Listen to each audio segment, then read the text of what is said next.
खुली सियासत का खेल जो राजस्थान में खेला जा रहा है, आखिर ये कब तक होगा? कब तक हर चीज को सियासी चूल्हे पर सेका जाएगा और हर रोटी सियासी ही होगी? ये समझना पड़ेगा, देखना पड़ेगा। राजस्थान में जो घटनाक्रम लगातार हो रहा है और राजस्थान पुलिस का जो उसमें पूरा रोल निभाया जा रहा है, वो वाकई बहुत बड़े सवालों के घेरे पे है। जुनैद और एक दूसरे शख्स की जो हत्या हुई है और गो तस्करी का जो आरोप लगाया जा रहा है, मानू मानेसर का जो पूरा घटनाक्रम हो रहा है, हरियाणा के लोग जिस तरह से राजस्थान पुलिस को धमकी दे रहे हैं और राजस्थान पुलिस का जिस तरह से कृत्य हो रहा है, ये सारे मामले सवालों के घेरे में हैं। और सवाल एक ही उठ रहा है कि इलेक्शन के माहौल में, इलेक्शन के साल में ही ये सब कुछ क्यों होना है? सबसे बड़ा सवाल यह है, हिडनबर्ग की रिपोर्ट हो या फिर बीबीसी की डॉक्यूमेंट्री हो या फिर यहां पहलू खान पार्ट 2 हो रहा हो, यह सब कुछ इलेक्शन के साल में ही क्यों हो रहा है? महापंचायतें हो रही है और धमकियां दी जा रही है। कहीं ना कहीं पुलिस भी बर्बरता की सारी हदें पार कर चुकी है। आरोपी की बीवी जो 9 माह गर्भवती है, उनको उनके पेट पे लात मार के उनके बच्चे को मार दिया जाने का आरोप लगाया जा रहा है। ऐसे में ये जो सारा गुस्सा क्रिएट किया जा रहा है, जो जिस तरह का ध्रुवीकरण फैलाने की कोशिश की जा रही है, ये राजस्थान के विकास को कहां लेके जा रहा है? इस पूरे मुद्दे पर चर्चा करने के लिए मेरे साथ आज योगी योगेंद्र जी हैं, जो कहीं ना कहीं पत्रकारिता को अपने पूरे जीवन में करते आए, राजस्थान पत्रिका के नेशनल एडिटर रहे हैं। सबसे बड़ा सवाल योगी जी यहां पर यही आ रहा है कि जिस तरह से राजस्थान के विकास की तो बात दूर दूर तक नहीं होती, कितने फ्लाईओवर बने, कितने स्कूल बने, कितने बेरोजगारों को रोजगार मिला, कितना पैसा आया राजस्थान में, कितने वेल्दी लोग हुए, कितनी चीजें सस्ती हुई, क्या क्या हुआ, ये कोई बात नहीं कर रहा। देखिए वरुण जी, राजस्थान में जो मेव आबादी है वो हरियाणा और राजस्थान दोनों में मौजूद है। बॉर्डर पर आप अलवर जिले के नौगावा से आगे आप निकलेंगे तो झिरका फिरोजपुर और उधर आप तिजारा टपूकड़ा, इनकी जो बॉर्डर लाइन है, भिवाड़ी, जहाँ काफ़ी मेव रहते हैं, मेव समुदाय के लोग हैं, ये लोग राजस्थान और हरियाणा पे सटे हुए हैं एकदम। इनके गांव आसपास के पूरे पैराफेरी में हैं। और इधर आप भरतपुर की तरफ चले जाइए तो नगर, कामा, सीकरी, ये जो बेल्ट है ये पूरे, ये काफ़ी मेव बाहुल्य इलाका माना जाता है। अब ये प्रॉब्लम बहुत पुरानी है कि मेवों पर यह आरोप लगता रहा है कि वो गायों की तस्करी करते हैं। और इसी के साथ जो हिंदूवादी जो फ्रंट लाइन के लोग हैं वो ये आरोप लगाते रहे हैं कि साहब ये जो है गो तस्करी करके गो हत्या करते हैं और उसका जो है मीट सर्व करते हैं, मांस उसका बेचते हैं उसका। और इसी मुद्दे को लेकर पहले भी राजस्थान में कई बार तनाव हो चुका, पहले भी कई बार वारदात हो चुकी है। और अब इसमें हो ये रहा है, जो नया जो घटनाक्रम है वो दरअसल उस पर हो गया सियासी पारा चढ़ गया है उस पर। अब वो मामला जो आपराधिक होना चाहिए, जिस पे कानून को अपना काम करना चाहिए, तो वो कानून तो हो गया अब एक तरफ। इस पूरे जो आपने भी बताया कि 2 युवकों को वहाँ पीट पीट के मार डाला, उन पर गो तस्करी का आरोप था। और अब ये मुद्दा पूरी तरह से सियासी रंग में रख गया है, क्योंकि राजस्थान में आपको पता ही है ये इलेक्शन ईयर है, इस साल चुनाव होने वाले हैं। तो निश्चित तौर पर वोटों की जो ध्रुवीकरण की राजनीति है वो इसमें शामिल हो गई है। आप देखिए ओवैसी ने इसमें बयान दिया। ओवैसी ने कहा कि साहब इस मामले में अशोक गहलोत ने और सचिन पायलट ने कोई कठोर प्रतिक्रिया जाहिर नहीं करी। ओवैसी ने बयान दिया। उसके अलावा भी जो मुस्लिम फ्रंटलाइन के लोग हैं वो दूर दूर से चलकर, हैदराबाद से चलकर, दूर दूर से चलकर वहां सांत्वना देने पहुंच रहे हैं। लेकिन बड़ा सवाल यह है, पुलिस ने अगर काम ठीक वक्त पे कर दिया होता, आज एक भी चीज का पुख्ता इन्वेस्टिगेशन नहीं हो पाया है। नहीं पता कि क्या सच में पहले कहा जा रहा था किडनैप किए गए, उसके बाद कहा जा रहा था कि पीट पीट के मार दिए गए। आज भी ये क्लियर नहीं है कि ये हुआ कैसे। दूसरा, फिर बजरंग दल के लोगों पर आरोप लगा दिया गया, वो भी क्लियर नहीं है कि क्या कुछ हुआ। पुलिस की लोकेशन ट्रेस करके पुलिस आज अब बता रही है कि मानू मानेसर तो वहां पर था ही नहीं। तो इस तरीके से इन्वेस्टिगेशन कहीं नहीं पहुंच रहा, दोषी पकड़े नहीं जा रहे, और ऐसा लग रहा है कि आगे से कोई मैसेज दिया गया है कि तुम कुछ काम मत करो ताकि सियासत इस पे होती रहे। हाँ वरुण जी, आप सही कह रहे हैं। असली बात यह कि अब ये मुद्दा, इस मुद्दे को कानूनी ये मुद्दा है, दरअसल ये एक हत्या का मामला है, या जो भी पुलिस की जांच की रिपोर्ट है, चूंकि उनकी डेड बॉडी वहां जली हुई पाई गई है और वो जो वाहन जो वहां था वो पूरी तरह से क्षतिग्रस्त और जला हुआ पाया गया है, तो अब ये मुद्दा जो है वो सांप्रदायिक रंग लेता जा रहा है। अब इस चूंकि अब पता ही है आपको कि इलेक्शन है, तो इस मुद्दे को जो धकेला जा रहा है ना, वो सांप्रदायिकता की तरफ धकेला जा रहा है। लेकिन यहां पर जो पुलिस का कृत्य है वो भी समझना पड़ेगा कि इस तरह से मान लीजिए कोई आरोपी है भी, तो भी आपको इंसानियत ये तो दिखानी पड़ेगी कि उनके घर वाले, अगर उनकी वाइफ 9 महीने प्रेग्नेंट है, क्या आप इस तरह का उनसे मारपीट करेंगे? देखिए वरुण जी, अब मुद्दा पुलिस के हाथ से निकल गया है, मुद्दा पुलिस में नहीं, अब ये राजनीतिक, अब हाँ निकाला गया है। वही मैं बताना चाह रहा हूं आपको कि ये मुद्दा अब राजनीतिक हो गया है। अब ये पुलिस का केस नहीं रहा, अब ये इस पे राजनीतिक रोटी सेकी जा रही है। मतलब ये जो पुरानी जो तौर तरीके हैं, किसी भी तरह दोनों पार्टियों की कोशिश ये है, भारतीय जनता पार्टी की, कांग्रेस की, कि चाहे वो लाशों पर राजनीति करनी पड़े, चाहे वो किसी का गर्भ गिर जाए, चाहे वो गोहत्या हो जाए, चाहे किसी को आप पीट पीट के मार डालो, उस पे राजनीति कैसे करनी है, उस पे ये नहीं है। इस पूरे मामले को जब गौर से देखा जाता है तो यही समझ में आता है कि अल्पसंख्यक आबादी को डराने की एक कोशिश की जा रही है कि आप सेफ नहीं हो। बड़ी राजनीतिक पार्टी का टिकट चाहते हैं और उस टिकट से जीतकर नेता बनने का भी इच्छा रखते हैं, लेकिन प्रचार के लिए अभी भी वार त्योहार के पोस्टर बनाने का पुराना तरीका ही अपना रहे हैं। राजनीतिक प्रचार के लिए पोस्टर हुआ पुराना, वीडियो इंटरव्यू का है जमाना। राम मीडिया वर्क्स आपकी राजनीतिक प्रोफाइल को पावरफुल बनाने के लिए लाए हैं स्पेशल डिजिटल पैकेज, जहां प्रदेश के लाखों सब्सक्राइबर्स वाले डिजिटल चैनल के रिपोर्टर, कैमरामैन लेंगे आपका इंटरव्यू, और वो उन चैनल्स पर प्रसारित होगा जिन्हें पहले से लाखों लोग सब्सक्राइब किए हुए हैं और जिनके करोड़ों में व्यूज है।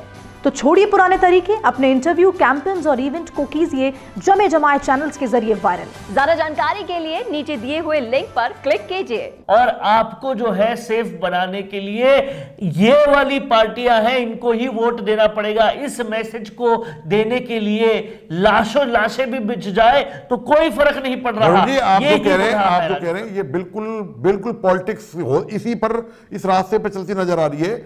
नेक्स्ट अल्पसंख्यकों को जो मेव है उनमें दहशत घुसाने से वोटों का ध्रुवीकरण होता है। दरअसल जो हिंदू वोट हैं वो भारतीय जनता पार्टी की तरफ, उनको उनमें ये एक असुरक्षा की भावना है, मतलब पैदा की जा रही है उसमें असुरक्षा की भावना। जबकि मैं आपको एक बहुत आश्चर्यजनक बात बताऊं, आप यदि मेवात इलाके में कभी जाइएगा तो आपको वहां ये दरअसल मेव कोई पक्के मुसलमान नहीं है, ये भी बता दूं मैं आपको। इनके रीति रिवाज बिल्कुल डिफरेंट हैं, इनके इस्लामी रीति रिवाज हैं, लेकिन इनके बहुत कट्टर सोच के लोग नहीं है।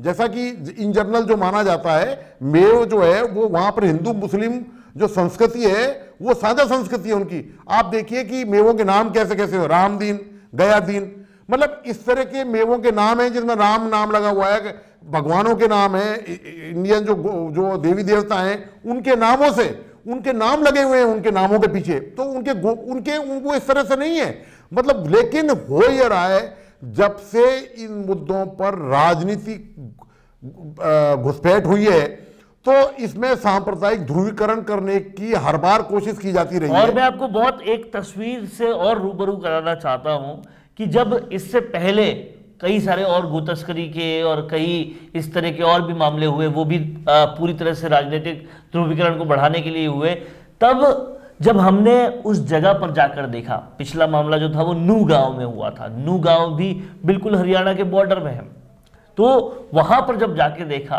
तो एक बहुत साफ तस्वीर समझ में आई।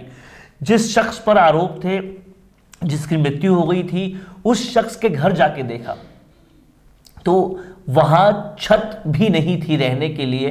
11 बच्चे थे उस शख्स के। अब खाएगा क्या, कमाएगा क्या, उसके लिए दूसरे रास्ते अपनाने पड़ेंगे। अगर ऐसे इलाकों में विकास होता, रोजगार होता, तो शायद ये काम होते ही नहीं। मैं वरुण जी, आपने बड़ा अच्छा प्रश्न किया है। मैं इसी पर आना चाह रहा था, इस मुद्दे पे चर्चा करना चाह रहा था।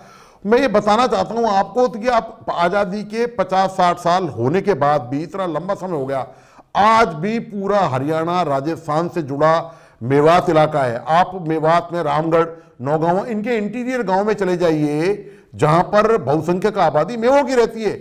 आप देखिए विकास की योजनाएं वहां दूर दूर तक पहुंची नहीं है। कहने को अलवर गुड़गांवा एनसीआर में आता है, उसके बावजूद आप देखिए कि एनसीआर की हालत क्या है। और देखिए कितना विकास में कितना अंधेरा और कितना उजाला है, ये मैं आपको बताना चाहता हूं। आप एनसीआर में गुड़गांव चले जाइए, लंबी चौड़ी बिल्डिंग, गगनचुंबी बिल्डिंग, चमचमाती हुई सड़कें, पुल मिलेगा आपको, सारी सुविधाएं मिलेंगी, मेट्रो मिलेंगी। और वहीं से 20 से 40 किलोमीटर दूर अंदर चले जाइए आप, ना वहाँ पीने का पानी है, ना वहाँ स्कूल है, ना वहाँ अस्पताल है, ना वहाँ शिक्षा है, ना वहाँ रोजगार है। यही राजस्थान के मेव बाहुल्य गांवों की हालत है। और सेम हालत जो हरियाणा के गांव हैं, झिरका, फिरोजपुर, नूह, ये जो इलाके हैं जहां पर मेव रहते हैं, वहां भी यही हालत है। इन मतलब ये सिर्फ वोट बैंक की तरफ इस्तेमाल किया जा रहा है। जब आप विकास देंगे नहीं, जब आप रोजगार देंगे नहीं, तो घर चलाने के लिए रोजमर्रा, और आप पशु नहीं पालने दे रहे। असली बात ये है कि आप ये आरोप लगा रहे हैं कि साहब वो तो, जबकि ठीक है गाय हत्या बड़ा अपराध है और हिंदू मान्यता भी है कि गाय मतलब जो मां के समान पूजी जाती है, लेकिन इससे यह साबित नहीं होता कि पूरा समुदाय आप किसी को पकड़ के मारने पीटने लग जाएंगे। ये काम पुलिस का है, तो ठीक है, यदि तो फिर पुलिस को हटा दीजिए आप। सवाल यह है कि कोई भी कानून का वायलेशन होता है। सवाल यहाँ पर यह भी तो है कि पुलिस ढंग से काम नहीं कर रही। नहीं, ये एक अलग मुद्दा है कि पुलिस ढंग से। आप बताइए, कोई आदमी किसी आदमी का मर्डर कर देता है, तो क्या जिसने मर्डर किया पहले उस पर पूरी प्रक्रिया लागू होती है ना कानून की। आप ये थोड़ी कि उसको फांसी पे चढ़ा देंगे सीधा उठाकर। आपने बिल्कुल सही बात है। तो और दूसरा पहलू ये भी है कि अगर पुलिस गो तस्करी के मामले में पहले से सख्त होती, तो क्या जो गो तस्करी करते हैं, कथित तौर पे भी जो करते हैं, क्या वो इतनी हौसले से वो काम वापस कर पाते? सवाल ये है वरुण जी, ये जो दो मेव हैं, जिनकी जो युवक हैं, इनकी हत्या का मामला है, ये रहने वाले हैं राजस्थान के, ठीक है। ये राजस्थान से और इनकी हत्या हुई है हरियाणा के बॉर्डर इलाके में। अब सवाल ये इतनी दूर तक चले गए और इस बीच में कोई पुलिस थाना ही नहीं आया। सबसे बड़ी बात यह है कि पुलिस जो है वो किस कदर निष्क्रिय है। पुलिस अपनी ड्यूटी, कहां गई आपकी नाइट पेट्रोलिंग, कहां गई आपकी आप सारी वैनें, कहां गया सब कुछ? और मैं आपको बताऊं ये काम किस तरीके से होता है, बहुत गहराई से हम लोगों ने इस चीज को देखा है कि ये जो बॉर्डर्स हैं, हरियाणा और राजस्थान के जो मेव इलाकों के बॉर्डर्स हैं, वहां किसी किस्म का कोई भी सिक्योरिटी कुछ भी नहीं है। आप आसानी से एक खेत, कोई हाईवे वाईवे कुछ भी नहीं है, आप एक खेत पार करके पूरा बॉर्डर पार कर देते हैं। वो है और बॉर्डर पार करते ही आपकी पुलिस बदल जाती है, राज्य बदल जाता है, प्रशासन बदल जाता है, इसलिए डर कोई किस्म का रहता नहीं। अगर ये मामले लगातार हो रहे हैं, कोई आज नहीं हुए, ये कई सालों से हो रहे हैं और पुलिस ने कई सालों से कोई सख्ती नहीं दिखाई, क्योंकि इससे कई सारे वोट बैंक सद रहे थे और ये जो वोट बैंक सद रहे थे पॉलिटिकल आकाओं के सद रहे थे। इसीलिए पुलिस जो है वो पूरी तरह से निष्क्रिय और निष्प्रभाव होकर काम कर रही थी। यही एक बड़ी वजह है कि अपराधियों के हौसले बुलंद होते हैं और ऐसे काम लगातार होते हैं। नहीं जरूरत पड़ती किसी संगठन को आके रोकने की। अगर पुलिस ये काम रोक चुकी होती, नहीं होती किसी की हत्या, नहीं होती किसी की किडनैपिंग। सवाल यह है वरुण जी की राजनीतिक ऐसे आपराधिक मामलों में जिसमें दो आदमियों की पीट पीट की हत्या कर दी गई है, ठीक है, उन पर आरोप है गो तस्करी का। सवाल यह है कि जितने भी ये तो गो तस्करी हुई, तो सवाल यह है कि जो ड्रग्स के तस्कर हैं या जो दूसरे तस्कर हैं, तो क्या लोगों को ये छूट मिल जाएगी कि उनको पीट पीट के मार डाला जाए? सवाल यह कि फिर कानून कहां है, फिर संविधान कहां है? आप नहीं, इसमें ये सारा खेल अब जो चल रहा है, असली अपराधियों को पकड़ने के बजाय, हरियाणा की पुलिस की मैं खास तौर से बात कर रहा हूं, असली अपराधियों को पकड़ने, चाहे वो जो भी हो, अब आप उनको छुपाने की कोशिश कर रहे हैं। आपने अब तक बताइए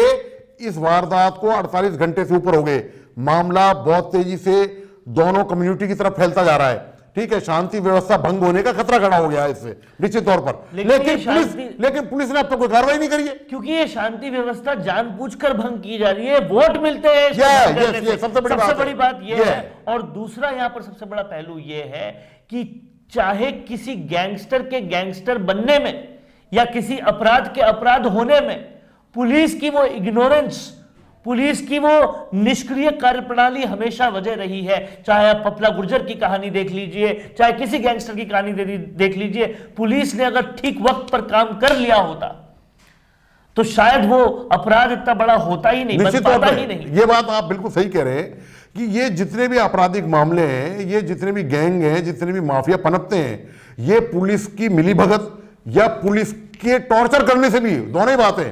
आप चंबल के पुराने डाकुओं के इतिहास देख लीजिए। उन्होंने जब भी आत्मसमर्पण किया उसके बाद यही बयान दिया कि साहब हमको पुलिस ने भेदभाव किया, पुलिस ने एक पार्टी के साथ पक्षपात किया, पुलिस ने हमको टॉर्चर किया, पुलिस ने हमको मारा पीटा, हमारे परिवार वालों को अरेस्ट कर लिया पुलिस ने, इसके बदले में वो जो है चंबल में कूद गए। तो ये सेम मामला बिल्कुल इसी तरह, चाहे वो लॉरेंस का गैंग हो, चाहे वो और दूसरे गैंग हो, वो ये पनप रहे हैं। यदि पूरे मेव इलाके में अपराध पनप रहा है तो इसके लिए जिम्मेदार दोनों ही जगह, हरियाणा में भी राजस्थान में भी पुलिस जिम्मेदार है।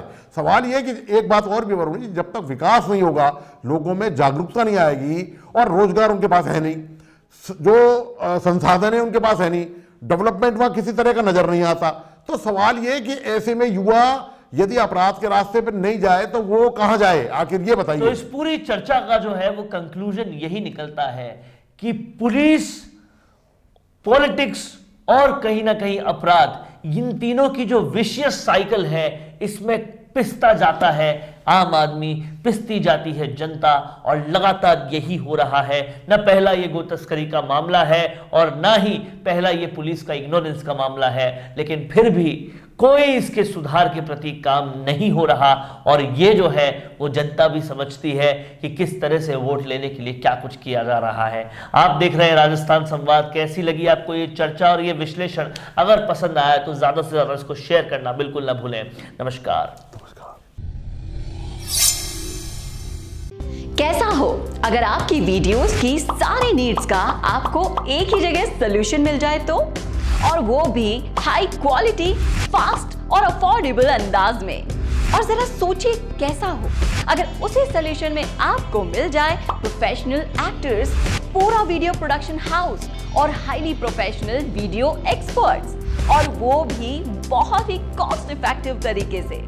और कैसा हो कि ये सब भी आपको डिजिटली डिलीवर हो जाए सिर्फ कुछ क्लिक्स में, जिससे आपका पैसा और वक्त दोनों बच जाएगा।